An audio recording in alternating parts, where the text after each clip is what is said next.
여러분 안녕하세요. 투자의 신에 오신 여러분을 환영합니다. 토마토TV의 투자의 신과 함께 여러분을 투자의 신의 길로 인도해드리는 시간, 투자의 신 수요일 2부 시작하겠습니다. 김정수 전문가님과 함께 할게요. 전문가님 안녕하세요. 네, 안녕하세요. 네. 자, 오늘도 김정수 전문가님과 함께 이 시장에 대한 또 종목에 대한 이야기 보따리 풀어보도록 하겠습니다. 자, 궁금한 내용들 계속 남겨주세요. 2부에서도 종목 진단 진행이 됩니다. 궁금하신 종목명, 매수가 비중, 지금 바로 유튜브 들어오셔서 토마토 증권통 실시간 채팅창에 남겨주시면 되는데요. 구체적인 궁금증들도 같이 남겨주시고요. 매수 문의도 얼마든지 환영입니다.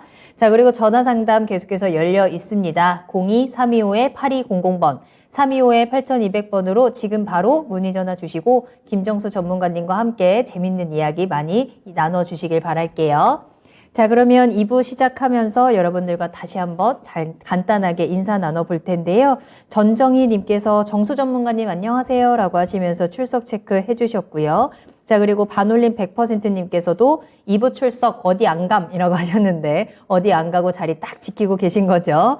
자, 그리고 벙벙님과 JM님, 또 서당계 1년차 님께서도 계속 함께 해주고 계시고, 한결님 반갑습니다. 그리고 세곰 쥐말님께서도 함께 해주고 계시고, 준호님의 이름도 보이네요. 또 템버거 님께서도 같이 출석 체크 해주셨습니다. 여러분들 지금 바로 들어오세요. 궁금한 내용들 남겨주시고요. 이민재님 오랜만에 뵙는 것 같네요. 종목도 같이 남겨주셨는데 저희 하나씩 체크해 보도록 하겠습니다. 자, 그러면 여러분들께서는 계속해서 궁금한 종목들 남겨주시고요. 저희는 또 그 사이에 김정수 전문가님과 함께 이야기를 좀 나눠보도록 하겠습니다. 전문가님, 오늘 1부에서 특히나 이런 댓글이 많았어요. 내가 팔면 올라요. 아, 어제 팔았는데 오늘 급등이 나왔습니다. 아, 이 섹터가 이렇게나 잘 갈 줄 알았으면 그때 팔지 말고 더 모아둘 걸, 이런 댓글들이 오늘따라 많았습니다. 시장이 흔들리는 가운데도 또 급등하는 종목들은 또 눈에 띄다 보니까 그런 아쉬움들이 더 많이 남으시는 것 같은데, 사실 투자를 하다 보면 내 선택이 틀리는 경우가 훨씬 더 많잖아요. 네. 내 결정과 내 투자가 틀렸을 때 그거를 어떻게 대처를 해야 되는지 그 방법이 또 궁금하더라고요. 플랜 B나 C가 있어야 된다고 생각을 해요. 투자를 하면서도. 왜냐하면 저도 이전에 주식을 할 때는 맞추려고 되게 많이 노력을 했던 것 같아요. 그쵸. 실적이 잘 나오는 기업을 맞추려고 하고, 그다음에 수급이 좀 받쳐지면 원하는 좀 목표치까지 가져갈 수 있는 기업들을 좀 압축을 해서 네. 하려고 했었던 거죠. 근데 그것이 얼마나 무지했었는지를 전 깨달은 거예요. 아, 내 능력 밖의 일인데 내가 뭐라고 먼지와 같은 난데 내가 감히 주식시장에 대해서 주인 행세를 좀 하려고 했었구나. 네. 그래서 그러려면 내가 지금 주식 투자를 하는 거를 그냥 있는 그대로 받아들이기보다는 다른 시각에서 좀 바라봐야 되겠다라는 생각을 하게 된 것 같아요. 그러니까 나 중심으로 바라보지 않고 세상 중심으로 바라보려고 해야 되는 거죠. 세상의 이치, 세상은 어떻게 돌아가는가, 그리고 원래 있었던 건 무엇이냐. 인간의 어떤 본성이나 본질도 되게 중요한 부분이라고 저는 생각을 하거든요. 그리고 그런 생각을 하다 보면 주식이라는 것도 보면 내가 판단을 하는 건데, 나는 동양 사람이잖아요. 유교의 사상을 기반으로 한 네. 중국이나 나나 일본 같은 경우, 동아시아 하니까 동양적 사고방식을 가지고 있는 나라에서의 사고방식이란 말이에요. 그러니까 공자나 맹자 이런 사람이 영향을 받으면서 DNA가 몸에 배겨 있는 거죠. 그런 사람들이 지금 주식 투자를 하고 있는 거고, 기관 투자가들 같은 경우도 뭐 미래셋이나 삼성, 이거는 어렸을 때부터 동양 사고방식으로 자라온 거잖아요. 근데 주식시장은 누가 만들었냐면 서양인들이 만들었단 말이에요. 그러니까 서양적 사고방식으로 투자를 해야 되는 거죠. 그죠? 서양적 사고방식으로 투자, 외국인들 같은 경우를 보면, 외국인들 같은 경우를 보면은 영향을 끼쳤던 철학자들이 네. 뭐 소크라테스부터 시작해서 플라톤, 그 다음에 아리스토텔레스, 그 다음에 데카르트, 칸트, 뭐 헤겔 이런 식으로 영향을 받으면서 왔잖아요. 그러니까 기본적으로 기존에 가지고 있었던 철학자들이 가지고 있었던 문제점을 짚고 그걸 개선하면서 왔었단 말이에요. 그러니까 철학자들이 되게 많이 나오지 않습니까? 그러니까 기본적인 사고방식이 열린 사고방식이에요. 나도 맞고 너도 맞고 너의 좋은 점을 계승을 하고 발전시키고, 그러니까 다른 점을 인정하니까 예술이 발달을 하는 거죠. 그래서 유럽 같은 경우가 명품 브랜드가 많잖아요. 그럴 수밖에 없는 거예요. 기본적인 사고방식 자체가 네. 철학자들을 계속 계승하면서 왔었기 때문에. 그런 사람들이 투자하는 방법과 그 사람들이 기업을 바라보는 가치를 산출하는 투자 방법은 또 다를 거 아닙니까? 근데 우리가 속해져 있는 동양적 사고방식은 뭐냐면, 공자의 말을 거스르면 안 돼요. 공자 다음에 떠오르는 사람 별로 없잖아요. 공자께서 말씀하시길, 그죠? 공자에서 이야기하는 건 마치 진리인 것처럼. 그래서 동양적 사고방식 같은 경우는 기본적으로 관계성을 되게 중요하게 생각을 하거든요. 임금하고의 어떤 신하의 관계라든지 아버지와의 어떤 관계라든지. 그렇죠. 그죠? 그거에 기반을 두면서 여태까지 우리는 배워왔던 건데, 서양인들 같은 경우는 인간의 본성이나 그 사람들이 가지고 있는 어떤 그 표면적인 것보다는 안에 가지고 있는 어떤 욕심이라든지 이런 것들에 대한 이해관계와 이기심, 이런 것들을 기반으로 하면서 수천 년이 흘러오면서 있단 말이에요. 이런 사람들이 충돌해서 주식을 거래하고 있는 거잖아요. 그러니까 내 시각으로 바라보는 동양적 사고방식은 잘못된 투자 방법일 수도 있다는 생각을 해야 되는 겁니다. 와, 이게 서양과 동양까지 가다니. 그렇죠. 그러니까 예를 들면은 네. 주식시장에서 이게 어떤 식으로 나타나냐면, 동양적 사고방식은 관계성을 유지를 하기 때문에 LG 에너지 솔루션이 올라가면 삼성 SDI도 올라가고, 얘가 너무 많이 올라가면 포스코 케미칼도 올라가고, 근데 LNF가 안 올라오면 그러면 LNF를 사야지가 되는 거예요. 왜냐면 얘가 상대적으로 싸 보이니까. 가치를 판단하는 기준이 네. 돈의 양 속에서 상대적으로 어떤 이런 걸 주시장 키높이로 바라보는 건데, 서양적 사고방식이 약간 다릅니다. 워렌 버핏을 생각해 보십시오. 애플 원하는 가격이 안 오면 안 사. 그런데 램리서치도 있고요. AMD 기업도 있고요. 인텔도 있어요. 안 사.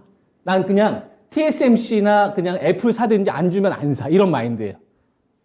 그러니까 가치 평가는 걔네들 빼고서 나머지는 관심사항이 아닌 거예요. 그러니까 외국인들은 추격 매수를 잘 안 하죠.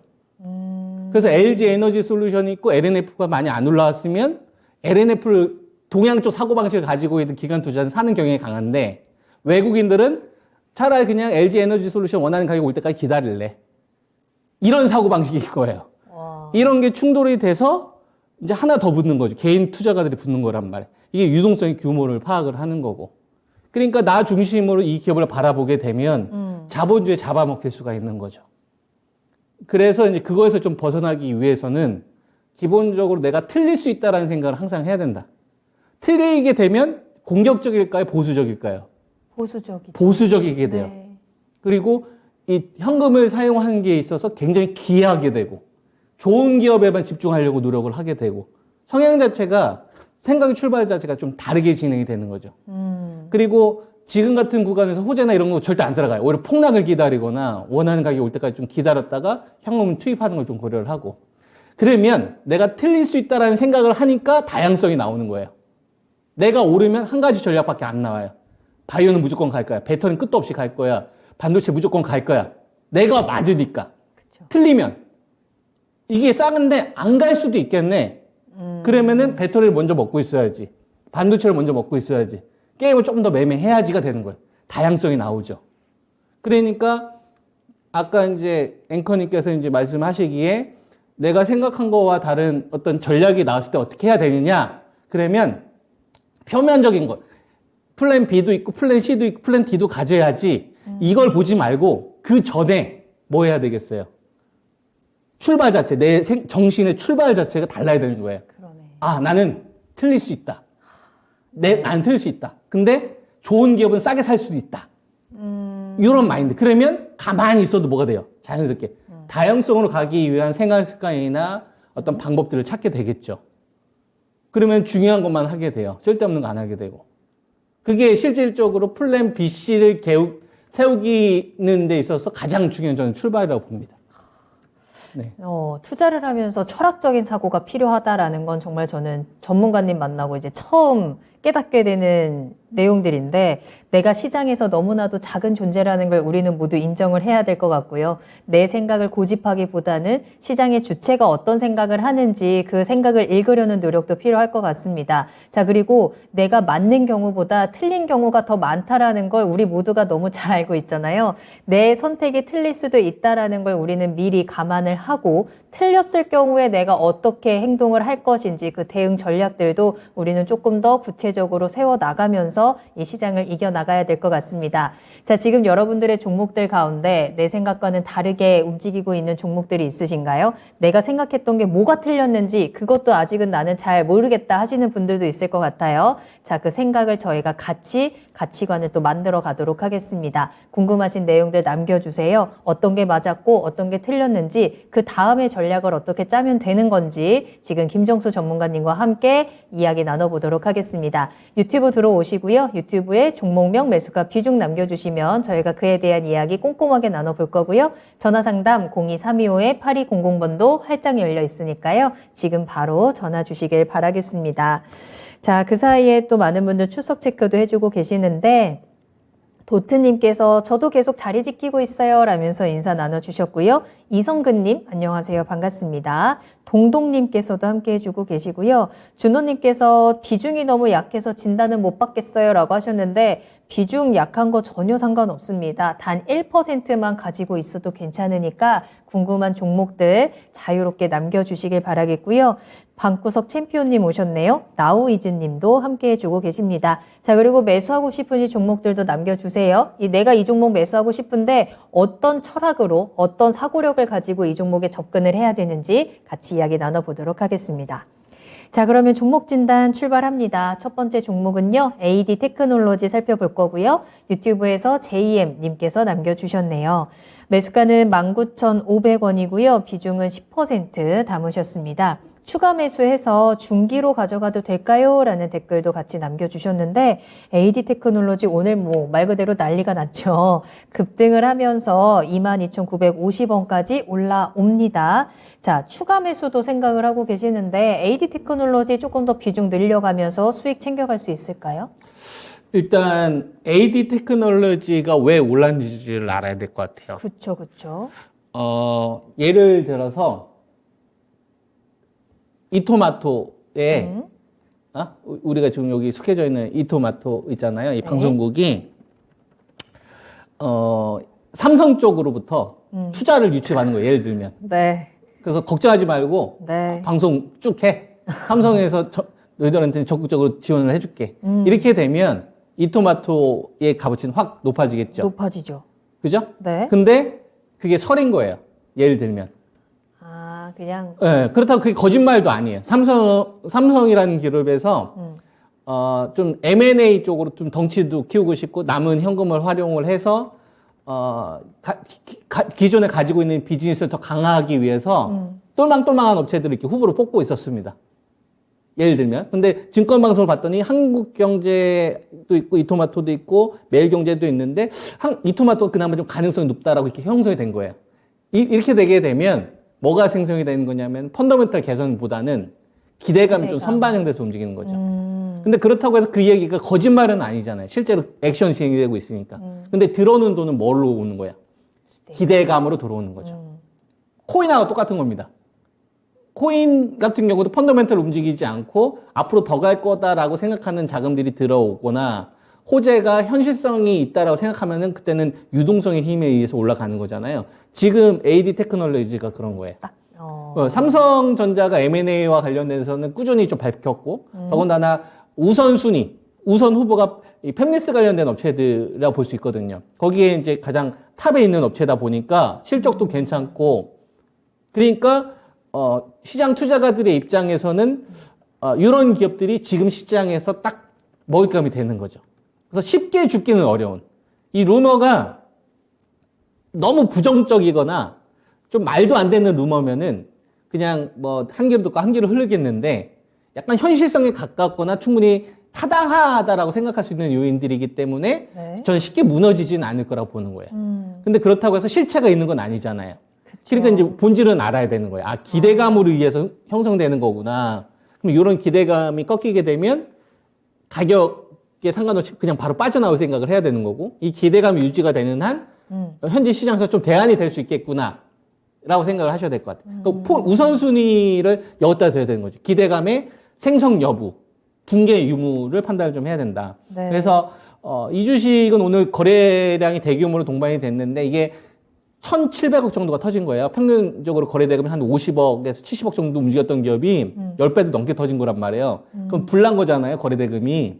그죠? 그러니까 요 거래대금이 터진 건 굉장히 의미가 있는 겁니다. 이 거래대금이 터졌는데, 이 터지면서 이전에 무너졌던 자리였던 2만 원짜리도 그랬었고, 그 다음에 작년도 9월 달에서 이제 10월 달 무너졌다가 회복시켰던 자리도 너무 한꺼번에 제압을 해버린 거기 때문에 요 자리가 다시 무너지게 되면 이제 골치 아프다 이거죠.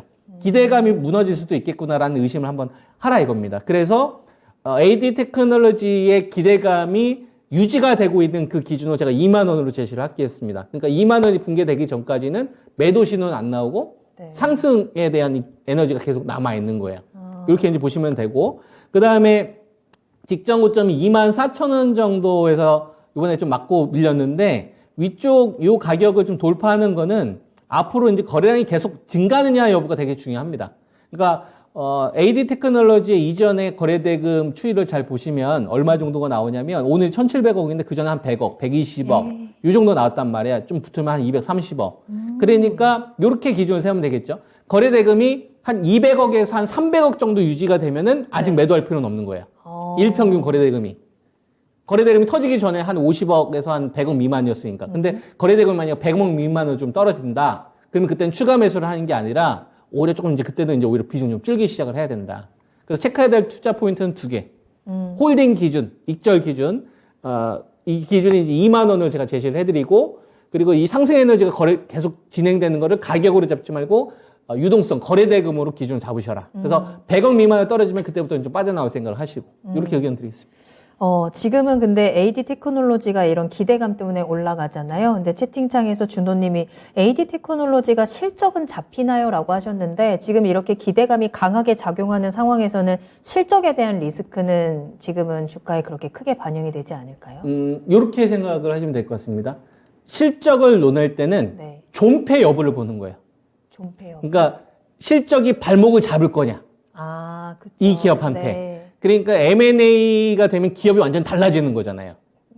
그죠? 그랬는데 달라지는 데 있어서 사고 쳤느냐, 실적으로 사고 쳤느냐, 뭐 큰 적자를 숨겼느냐, 이랬을 때 문제가 되는 거예요. 근데 실적이 별로 크게 증가하지도 않고 크게 감소하지도 않아요. 그러면 이거는 의미가 없는 거예요.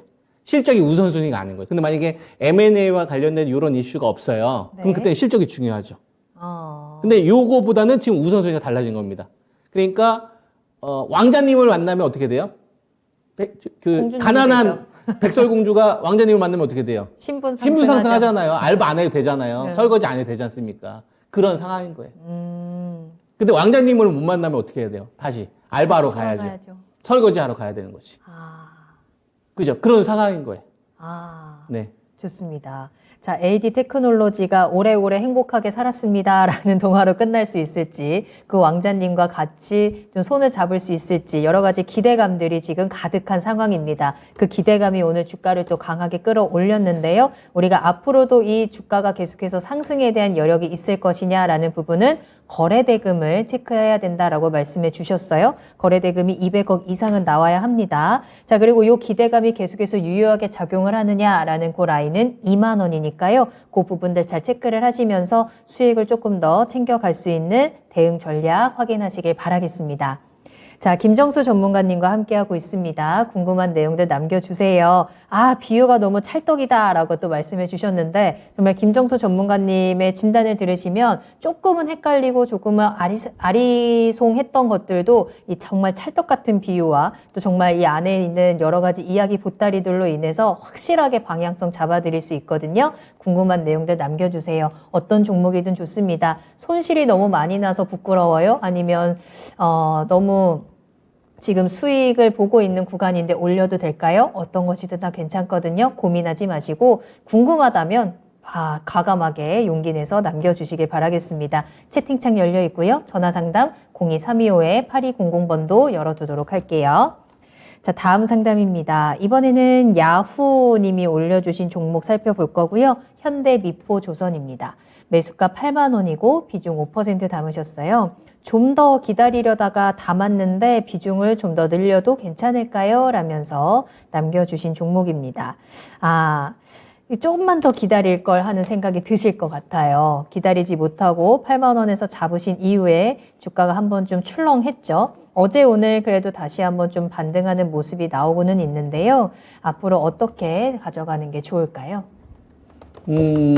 우리가 현대미포조선 하면 조선주들이 여러 가지가 있잖아요. 한국조선해양도 있고 삼성중공업도 있고 현대미포조선도 있고 그죠? 그 중에서 현대미포조선 같은 경우에는 상대적으로 좀 적은 배를 건설하는 쪽으로 좀 기술력이 좀 있어요. 그럼 한번 생각을 해보죠. 조선업은 주도산업으로 우리가 볼 수 있을까? 아닌 것 같아요. 주도산업으로 볼 수 있었던 시점은 2005년도에서 한 6년도, 7년도 정도에는 네. 주도주로 볼 수 있었죠. 조선주들이. 왜냐하면 그때 조선업이 돈을 버는 구조는 배를 수주받는 거잖아요. 그죠? 그러면 전 세계의 물동량이 증가하는 게 좋을까요? 떨어지는 게 좋을까요? 증가해야죠. 물동량이 증가를 해야지 배 주문량이 높아질 거 아닙니까? 그리고 배 주문은 주로 유럽 쪽에서 많이 한단 말이에요. 유럽 선사 쪽에서. 그죠? 그러면 뭐가 사이좋게 지내야 됩니까? 전 세계가 손에 손잡고서 친하게 지내야 되겠지. 그죠? 그러니까 자유무역이 돼야 되는 거죠. 공정하게. 보호무역이 되면 안 되지. 보호무역이 되면 물동량이 증가하는 게 저기 할 테니까. 네. 그죠?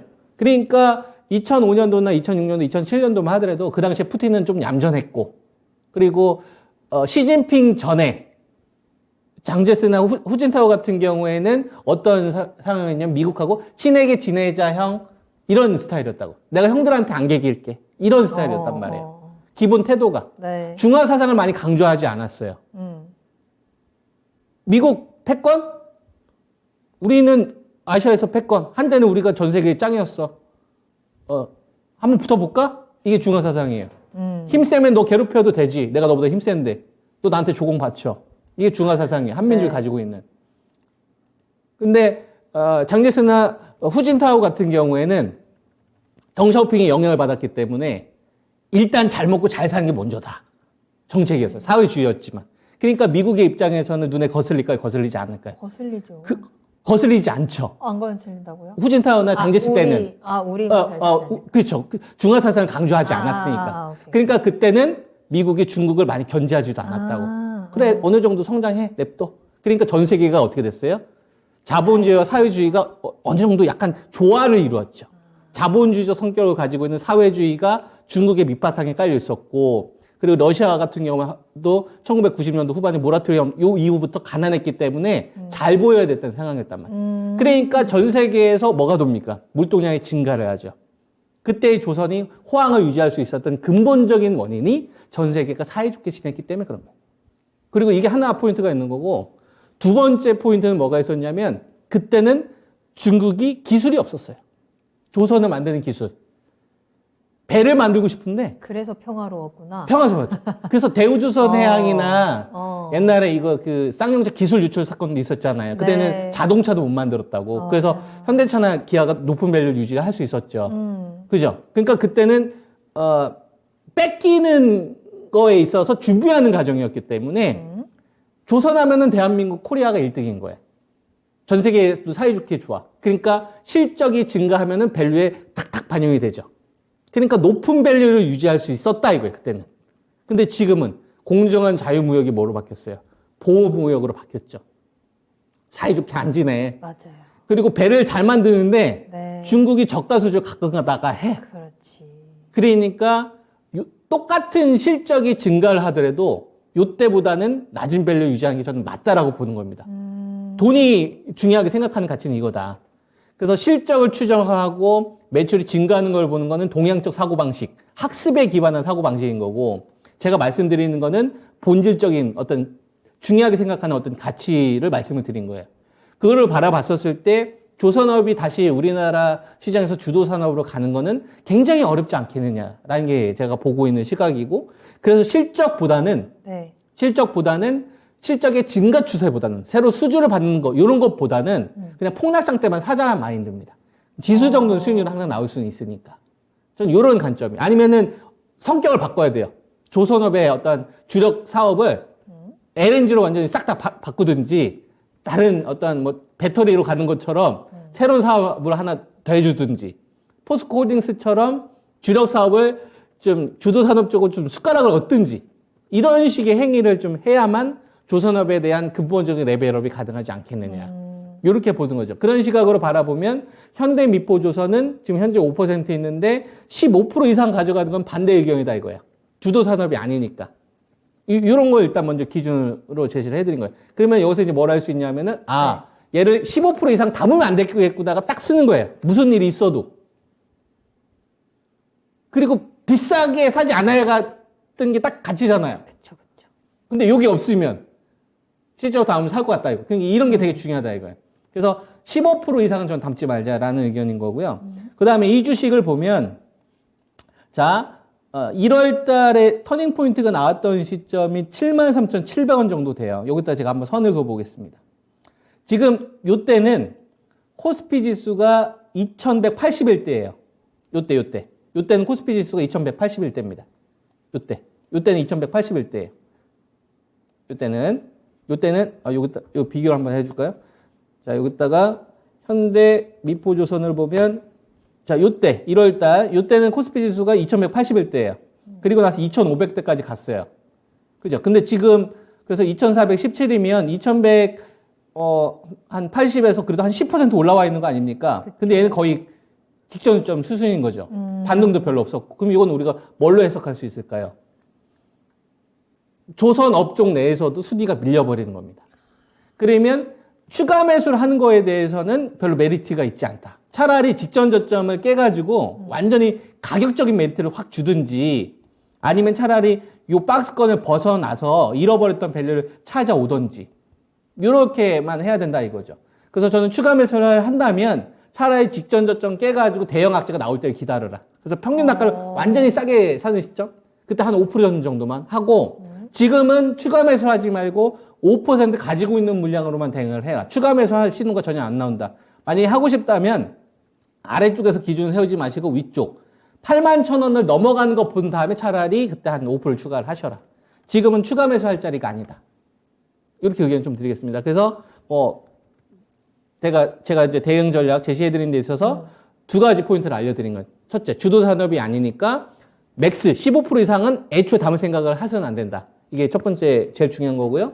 그 다음에 두 번째는 시장보다 열애니까 가격으로 완전히 싸게 사든지 잃어버렸던 밸류를 찾기 위해서 81,000원 넘어가든지 그 중간의 가격은 그냥 5%만 가지고서 대응을 한다. 이렇게 제가 말씀드리겠습니다. 네. 자, 현대미포조선 진단을 도와드렸어요. 현재 조선업이 가지고 있는 현실을 우리가 들여다볼 수 있었고, 우리가 조선주를 접근을 할 때 단순히 수주에 대한 호재라든지 실적으로 접근을 하기보다는 현재 시장에서 조선주가 가지고 있는 위치, 또 그 안에서 현대미포조선이 가지고 있는 위치를 다시 한번 생각을 해봐야 될 것 같아요. 자, 그런 차원에서 현대미포조선 지금 가지고 계신 요 투자 현재 상태를 유지하시는 게 좋을 것 같다라고 조언을 드렸습니다. 비중을 늘리시려면 조금 더 요 가격적인 부분들을 다시 한번 체크를 해봐야 될 것 같고요. 비중은 최대 15%까지만 늘리는 것을 조언드렸으니까요. 참고해 보시면 좋겠습니다.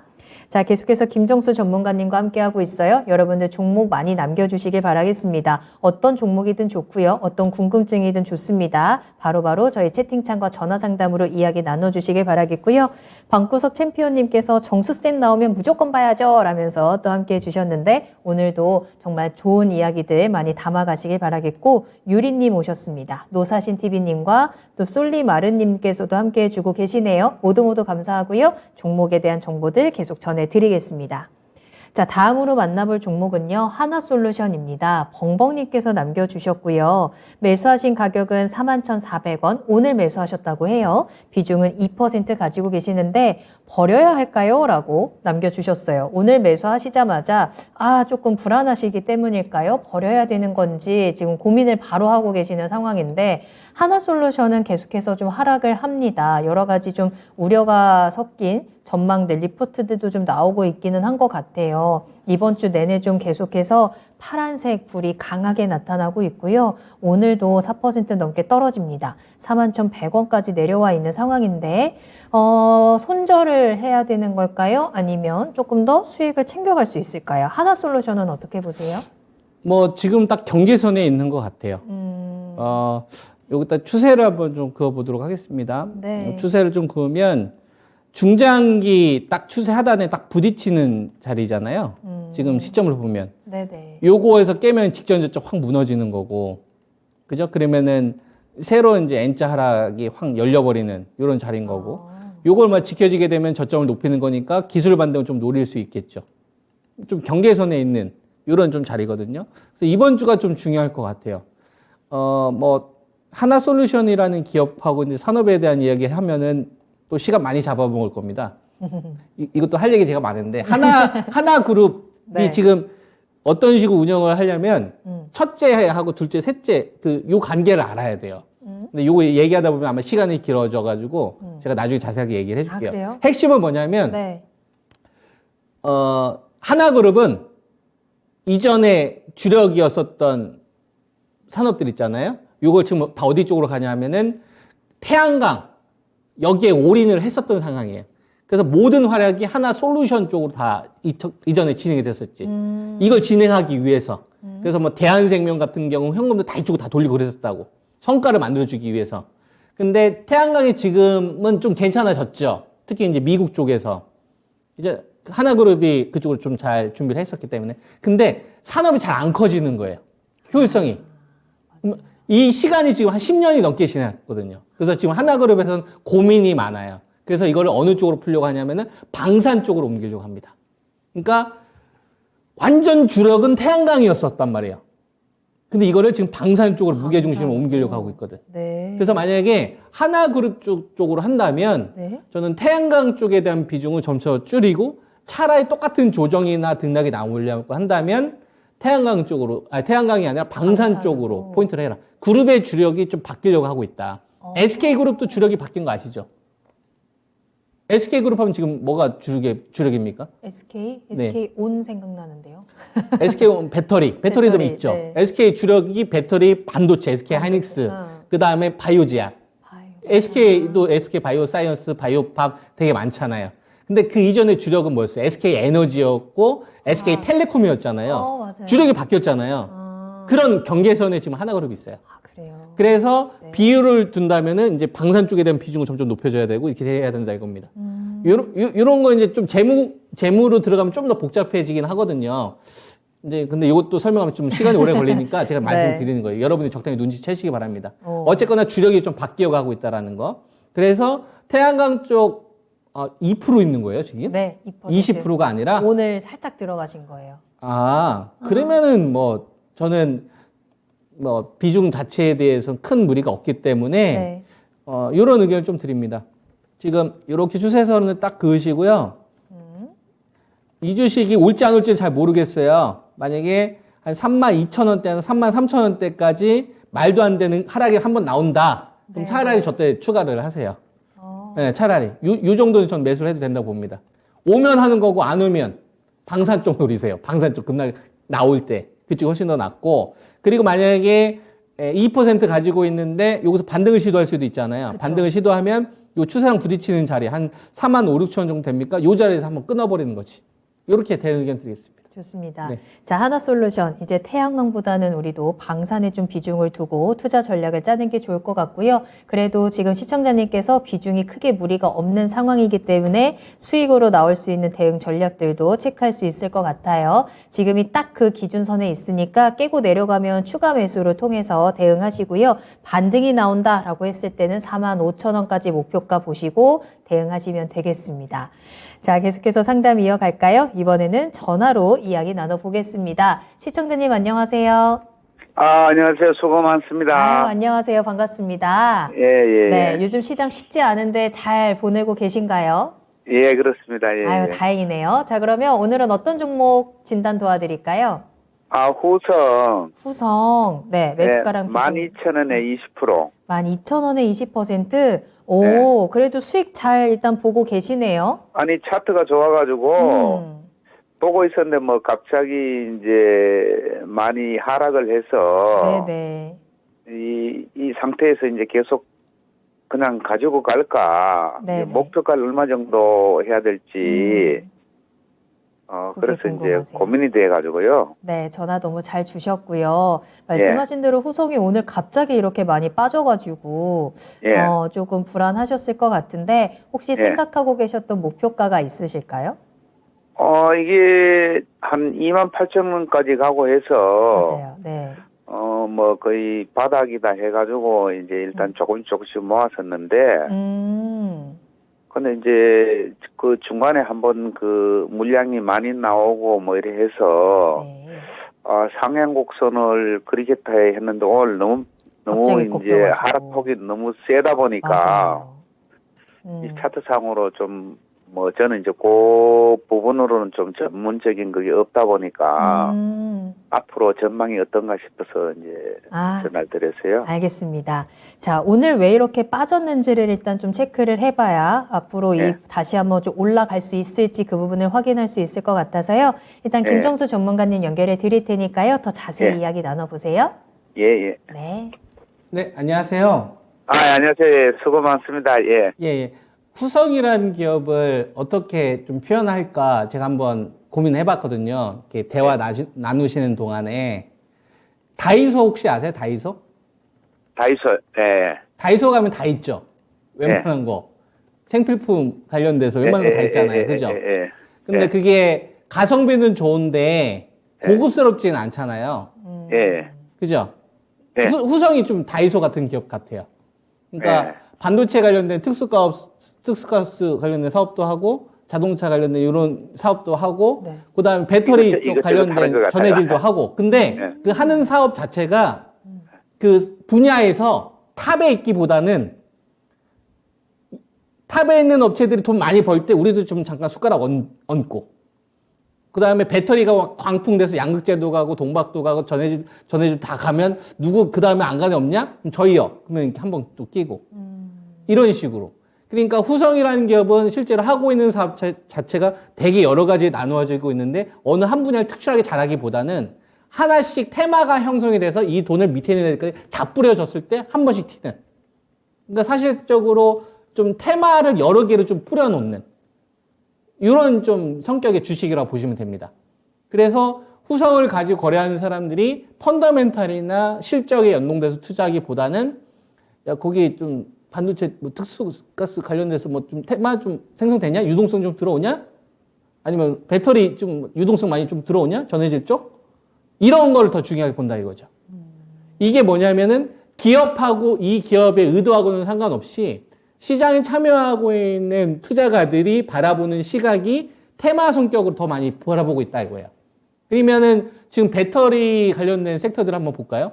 배터리 관련된 주식들이 완성체 업체, 뭐 LG 에너지 솔루션, 삼성 SDI, 포스코 케미칼, LG 화학 양극재 업체들, 에코프로비엠, 그 다음에 LNF 이런 양극재의 부류와 그 다음에 동박업체 SKC, 일진머티리얼즈, 솔루스 첨단 소재 또는 뭐 전해질 관련된 또는 전해 관련된 엔캠 그 다음에 첨보 이런 주식들이 같이 움직이나요? 아니면 막 별도로 움직이나요? 최근 시장 보면은 좀 별도로 움직이는 것 같지 않으세요? 시청자님? 예. 별도로 움직이죠. 별도로 움직인다는 얘기는 뭐예요? 뭉치지 않는다는 얘기예요. 야, 우리 대박 내기 위해서 한번 가야지. 그게 아니라 지금 배터리는 뭉치지 않고 서열이 지금 나눠지고 있다는 얘기예요. 따로따로 움직이는 것 같아요. 그렇죠. 그러니까 후성까지 갈 자금이 없는 거지. 배식이 안 되는 거지. 그렇죠. 그러니까 대령이나 대위나 하사까지는 주는데 병장까지는 주는데 2등병이나 1병까지는 안 챙겨주는 거예요. 유동성이 돈이 불어나지 않고 작년도 9월 달에서 11월 달 같은 경우만 하더라도 LG 에너지 솔루션이나 삼성 SDI나 포스코 케미칼 이 3총사가 미친 듯이 갔었거든요. 그때 에코프로비엠이나 LNF는 안 갔어요. 근데 요번에는 에코프롬이나 LNF가 오히려 더 갔죠. 뭉치지 않고 따로 가는 거예요.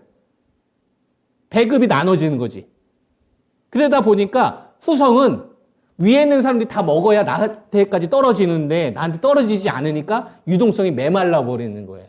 그러니까 후성이라는 기업을 배터리로 넣기도 그렇고 반도체로 넣기도 그렇고 그러니까 많이 빠져서 싼 거는 같으니까 싸게는 팔기는 싫은데 적극적으로 사기 싫어하는 겁니다. 이런 시장 상황이 있으니까 현재 후성이라는 주식이 만만한 거죠. 시장 빠지면 돈 제일 먼저 회수하려서. 그리고 시장 유동성이 붙으면은 마지막에 사야 될 녀석. 이거는 시청자님이 이렇게 한번 생각을 해보세요. 시청자님이 건물, 부동산 아파트를 3개를 가지고 있어요. 강남에 반포 하나 있고, 그 다음에 마포에 하나 있고, 그 다음에 인천에 아파트 하나 딱 있어요. 근데 돈이 필요해가지고 아파트 하나만 남겨놔야 됩니다. 어디 남겨놓으실 겁니까? 강남에 남겨야 돼요. 그렇죠. 돈 빼게 되면 강남 아파트부터 안 팔아요. 주변 지역부터 먼저 팔지. 주식도 똑같다 이거예요. 제일 좋은 기업을 마지막에 팔고 제일 만만한 기업을 마지막에 파는 거. 왜? 지금은 경기 부흥기가 아니니까. 이게 만약에 경기 부양기면은 이런 주식들이 수혜를 받겠죠. 그러니까 후성 같은 기업은 저점 박스 대응으로 유형을 하는 게 지금 시장에서 맞는 거예요. 20%에서 더 담으시면 안 돼요. 더 담고 싶으면 대빵으로 가요. 중심에 있는 기업으로. 그게 훨씬 더 여유롭고 훨씬 더 여유롭게 좋게 결과가 나올 수 있다고. 대빵으로 가는 기업. 그래서 후성은 20%의 비중을 가지고 대응을 하는데 이 기업이 뭐 적자에 휘둘리거나 이런 기업은 아니니까 가격으로는 퉁칠 수 있는 거예요. 그럼 그 기준을 얼마로 설정할 것이냐를 보면 이 기업이 작년도 5월 달부터 쭉 떨어지는 데 있어서 한번 배신했던 자리를 찾는 겁니다. 자, 배신했던 자리를 찾아보면 요 가격대가 얼마 정도 나오냐면 18,000원대에서 쫙 미끄러졌어요. 18,000원에서 한 19,000원 정도. 요 자리는 그 이전으로 가격 보면 야, 우리 18,000원이나 한 17,000원 정도 오면 우리 반등 나오는 거야. 이렇게 한 6개월 넘게 지금 형성이 됐었잖아요.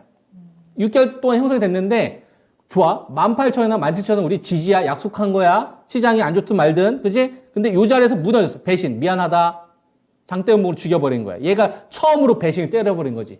그러면 17,000원대에서 19,000원대가 강력한 지지라고 생각했던 사람들이 얘가 배신을 때려버린 겁니다. 밀정한 거야, 밀정. 독립운동하다가 배신해버린 거라고. 17,000원에서 19,000원 지지다. 누가 배신해버린 거야. 자기 살라고. 먼저 돈을 뺀 거라고. 그러면 요 자리가 뭘로 바뀌겠어요? 지지가 아니라 저항으로 바뀌는 거예요. 그러면은 후성 같은 경우는 많이 올라가봤자 뭐가 있는 거냐면 이제 17,000원이나 18,000원 넘어가기 전까지는 거대한 저항 매물이 기 위에서 있는 거예요. 너 오기만 해봐. 내가 팔 테니까. 그 밑에서 반등 나오는 건 의미가 없다라는 얘기를 하는 거예요. 그래서 위쪽으로는 17,000원에서 한 19,000원 정도 제시를 해드린 거고, 그 다음 두 번째 배신자를 하는 겁니다. 첫 번째 배신자가 나오면 두 번째 배신자가 나옵니다. 한 명이 배신자가 나오면 뒤늦게 이제 자기 살라고 뒤늦게 따라가는 세력들이 생겨요. 그 자리를 찾아보니까 얼마 자리가 두 번째로 나오냐면은 한 15,000원 정도가 나오네요. 직전 저점을 깼던 자리. 그래서 이 15,000원 자리를 봤더니 이 자리를 못 넘어가고 어디에서 반등이 나왔냐면 14,250원. 그러면 이 주식은 대충 어떻게 형성이 되는 거냐면 위쪽으로는 가격대가 두 개가 나오는 거예요. 14,000원대에서 15,000원대 매물 하나, 그리고 17,000원에서 18,000원대. 이게 위쪽으로 1차, 2차가 있는 거고, 아래쪽으로는 1,350원이 나왔잖아요. 요거에서 조금 더 가격을 올린 자리, 죽다 살린 자리. 요 자리가 12,200원 됩니다. 죽다가 살렸잖아요. 그럼 12,000원 자리. 그러니까 이 주식은 밴드를 설정을 한다면 저점 박스를 기준으로 볼 수 있는데 하단을 12,000원 정도로 보는 거고, 그리고 14,000원에서 15,000원을 돌파해야만 17,000원에서 18,000원까지 열린다. 그리고 그 중간에서는 함부로 액션을 취하지 않는 거죠. 그리고 12,000원이 깨지는 순간 비중을 덜 늘릴 생각이 하는 게 아니라 장기적으로 기간이 소요될 수 있다라는 생각을 하고 한 10%는 회수를 해버린 거예요. 예. 그런 식으로 대응을 하시는 게 저는 훨씬 현실적으로 도움이 되실 것 같아서 이런 말씀 드리겠습니다. 예. 네. 화이팅 하십시오. 예, 감사합니다. 네, 도움이 좀 되셨을까요? 예, 관우께 수고 많습니다. 예, 아유, 고맙습니다. 네, 감사합니다. 응원할게요. 예. 네, 자, 후성입니다. 뺄 때 제일 먼저 빼고 살 때는 가장 나중에 사는 종목이다라는 점이 요 후성의 주가를 어떻게 우리가 바라보고 그 탄력에 대한 부분들을 해석을 해야 되는지 이제 좀 감이 잡히실 것 같아요. 가격적인 라인들도 함께 설명을 드렸으니까 또 시청자분들께서도 같이 좀 참고를 해보시면 도움이 될 것 같습니다. 자, 이렇게 김정수 전문가님과 함께 종목에 대해서 정말 더 심도 있게 깊이 있는 분석 해드리고 있습니다. 내 종목에 대해서도 이런 어떤 사고력이 필요하시다면 같이 이야기 나눠주시고요. 종목 상담 계속 남겨주세요. 덕자님 오셨고요. 조조규사님과 카이사르님, 김정환님도 함께 해주고 계시네요. 고재관님도 모두 반갑습니다. 오늘 정말 시간 빨리 가고 있네요. 다음 종목 한 가지 더 만나보도록 할게요. 자, 이번에 만나볼 종목은 앞타바이오입니다. 덕자님이 남겨주신 종목이고요. 매수가는 23,200원에 비중 10% 담으셨는데 그냥 손절할까요? 라면서 남겨주셨더라고요. 아, 정말 오랫동안 고생하셨습니다. 절반 넘게 지금 내려와 있는 상황이죠. 매수가랑 비교를 했을 때. 앞타바이오가 아마 요때 급등을 했을 때 좀 이슈와 함께 뛰어 올랐을 때 매수를 하셨을까요? 그 이후에는 그 이슈가 길게 이어지지를 못하고 계속해서 흘러내리고 있는 상황이에요. 오늘도 10,000원대에서 거래를 마쳤습니다. 앞타바이오는 어떻게 대응을 해야 할까요? 좀 막막할 것 같은데. 앞타바이오 같은 경우는 지금 판단하기가 되게 어렵죠. 적자 나는 기업인데, 네. 적자 나는 기업들 같은 경우에는 바이오 제약의 가치를 매겼을 때는 무형 가치를 보고 판단을 하는 거거든요. 임상 실험에 좀 진행되는 이 값어치를 보고 판단을 하는데, 임상 실험에 대한 진행은 성공 여부를 그 누가 장담할 수 있겠느냐?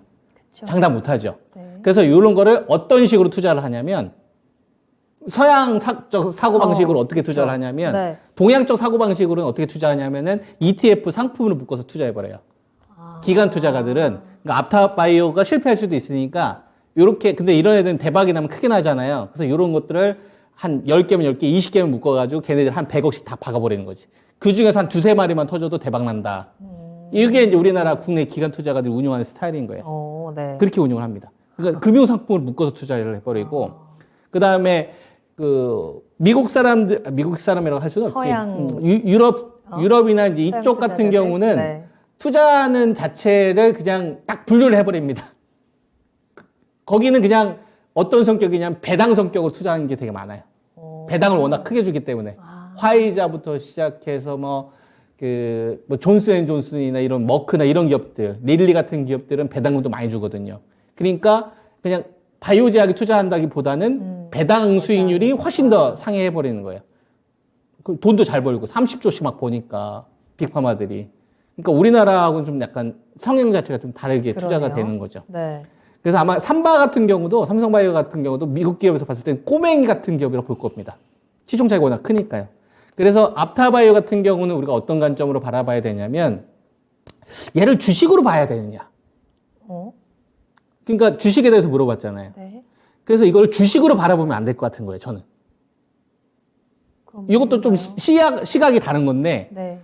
그러니까 우리가 지금 거래하고 있는 거는 주식이잖아요. 그쵸. 기업의 어떤 경제 활동이고. 근데 기업의 경제 활동으로 상장된 게 주식 투자인데, 주식 투자라는 것도 우리가 그렇게 배워온 거잖아. 우리가 TV를 보거나 보면 주식 투자한다고 하지, 어디에 투자한다. 그래서 너무 그냥 무비판적으로 받아들인 게 아니냐. 그래서 주식 투자한 게 아니라 생각을 다르게 한번 해보는 거지. 이 틀에서 이제 벗어나서. 그냥 금융상품에 투자한다라고 생각할 수도 있는 거죠. 그러니까 금융상품 가운데 그냥 주식이 하나의 도구인데, 네. 주식 투자를 한다고 한다면은 앞타바이오를 맞추려고 하겠죠? 네. 근데 알 수가 없잖아요? 그렇죠. 근데 금융상품에 투자한다고 한다면 금융 시스템이 어떻게 구성되어 있는지를 보고 투자를 하겠죠.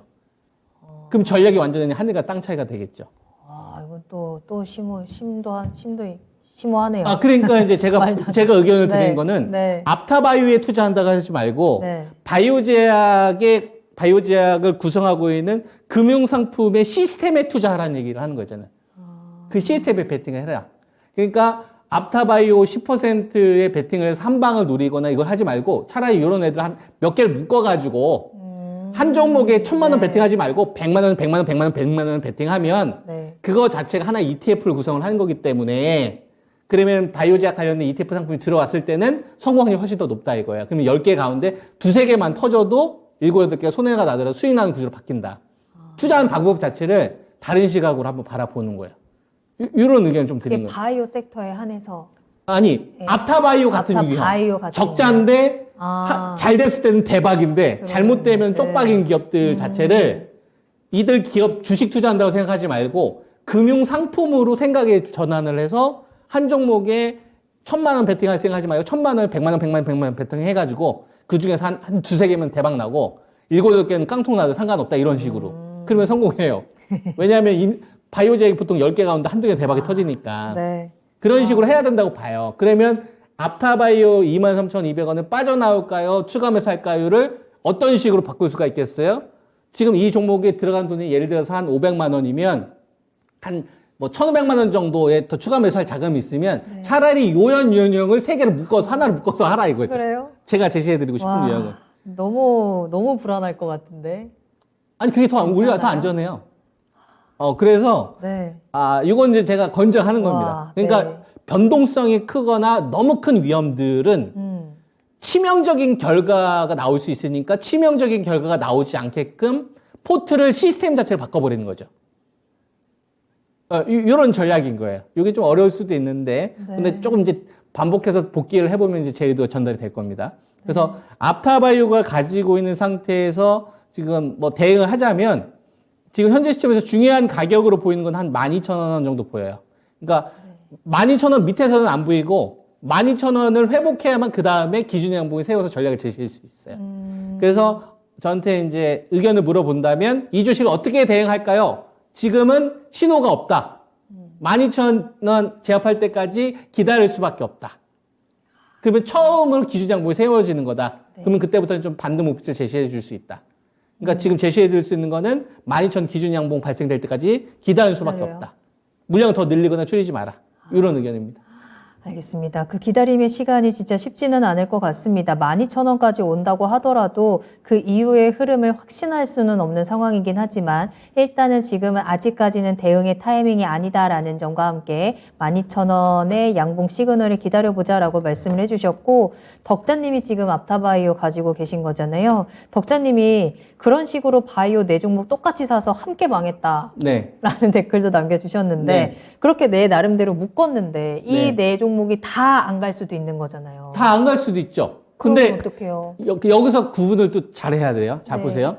제가 말씀드리는 거를 말씀드렸으면 거기서 생각을 해야 돼요. 생각을 해야 됩니다. 네. 자, 그러면 좋은 종목을 내가 샀는데 네. 언제 사느냐 이거예요. 어떤 종목을 구성했냐 있잖아요. 그럼 언제 사느냐. 이런 주식을 언제 사야 될 것 같아요. 앞서 이제 제가 후성 이야기 하면서 말씀을 좀 드렸는데 망했다. 근데 아마 다 고점에서 샀을걸요? 호재 나왔을 때 샀을 겁니다. 제가 말씀드린 거는 폭락 나오거나 세상 끝장났을 때 사는 거예요. 적어도 시장이 대규모 신용청산이 나왔었을 때. 이게 첫 번째 타이밍에 대한 부분인 거고 그 다음에 두 번째가 있습니다. 좋은 기업을 뭘로 판단할 거냐. 시장에서 이야기하는 그 대표 기업을 할 거냐. 네. 아니면 내가 좋다고 생각해서 좋은 기업인 거냐. 이건 아니라는 얘기죠. 어디서 좋은 기업이어야 돼요? 미국에서 출발해야 돼요. 미국에서 키워드를 가지고 있는 그 분야 1위 업체들. 여기까지 진전이 나가야 되는 겁니다. 그러니까 타이밍에 대한 부분. 이걸 묶을 때 언제 살 것이냐. 악재 나올 때. 시장이 박살날 때. 그리고 두 번째는 미국에서 키워드를 가지고 있는 기업들. 이런 식으로 압축을 해야죠. 제가 제시해 드릴 수 있는 가장 중요한 포인트입니다. 알겠습니다. 자, 이 포인트까지 꼭 참고를 하시면서 앞으로 투자하시는데 도움이 되셨으면 좋겠습니다. 앞타바이오로 오늘 종목 진단은 마무리해야 될 것 같은데요. 조금은 좀 답답하시더라도 그래도 그 타이밍을 잘 기다리시면서 다시 한번 우리가 전략을 짤 수 있는 그때까지 조금 더 기다려 보도록 할게요. 자, 이렇게 해서 오늘도 김정수 전문가님과 함께 종목 진단 또 빠르게 달려왔고요. 오늘은 또 그 어느 때보다 정말 이야기 보따리를 많이 풀어주신 것 같아요. 여러분들께도 많은 도움이 되셨을 거라고 생각을 합니다. 앞으로도 계속해서 함께 해주시고요. 김정수 전문가님과는 여기서 먼저 인사드리겠습니다. 오늘 감사합니다. 네, 오늘 저희가 방송에서 전해드린 내용은 투자 판단을 위한 참고 자료입니다. 투자는 투자자 본인의 책임과 판단에 따라서 이루어져야 한다는 점 다시 한번 유의해 주시기 바랍니다. 오늘 하루도 모두 고생 많으셨고요. 저는 내일 이 시간에 다시 돌아오겠습니다. 시청해 주신 여러분 고맙습니다.